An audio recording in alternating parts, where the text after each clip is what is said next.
द्रौपदी महाभारत का वह किरदार, वह पात्र है जिसके बिना महाभारत की कल्पना भी नहीं हो सकती है।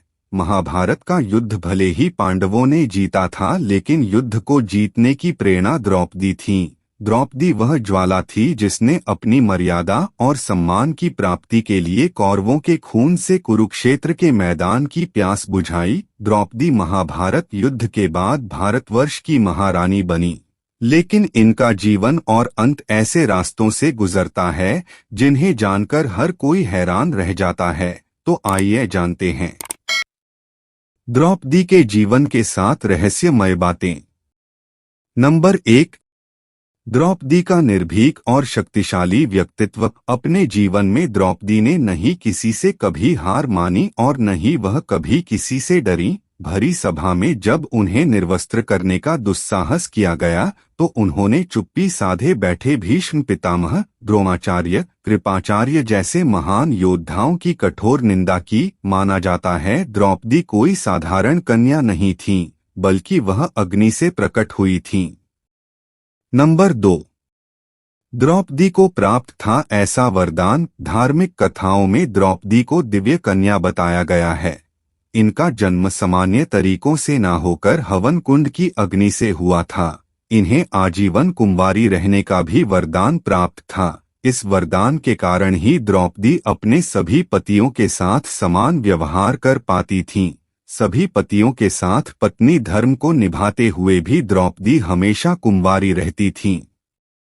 नंबर 3, द्रौपदी ने रखी थी यह शर्त। जब द्रौपदी के सामने 5 पांडवों से विवाह करने का प्रस्ताव रखा गया तो उन्होंने विवाह के लिए एक अनोखी शर्त रख दी। उन्होंने सीधे तौर पर कह दिया कि वह इस विवाह के लिए तैयार हैं, लेकिन वह अपने गृहस्थ जीवन की वस्तुएं किसी और महिला के साथ साझा नहीं करेंगी। पांडवों ने उनकी यह शर्त मानकर विवाह किया।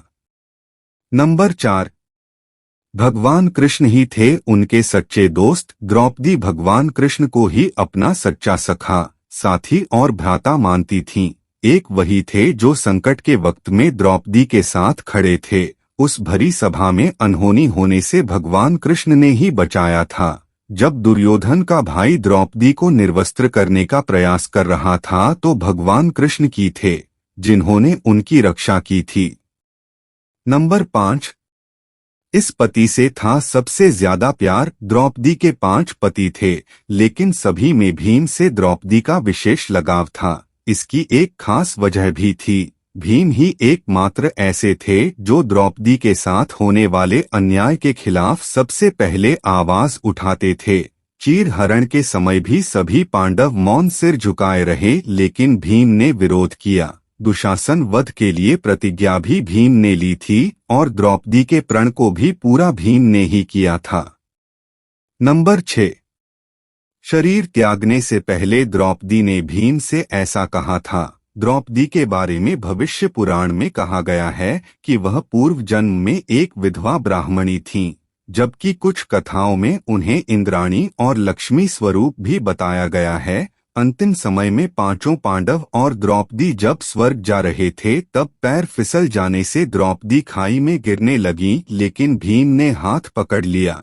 भीम द्रौपदी को बचा नहीं पाए, लेकिन शरीर त्यागते हुए द्रौपदी ने भीम से कहा कि अगर फिर जन्म मिले तो मैं फिर तुम्हारी पत्नी बनना चाहूंगी।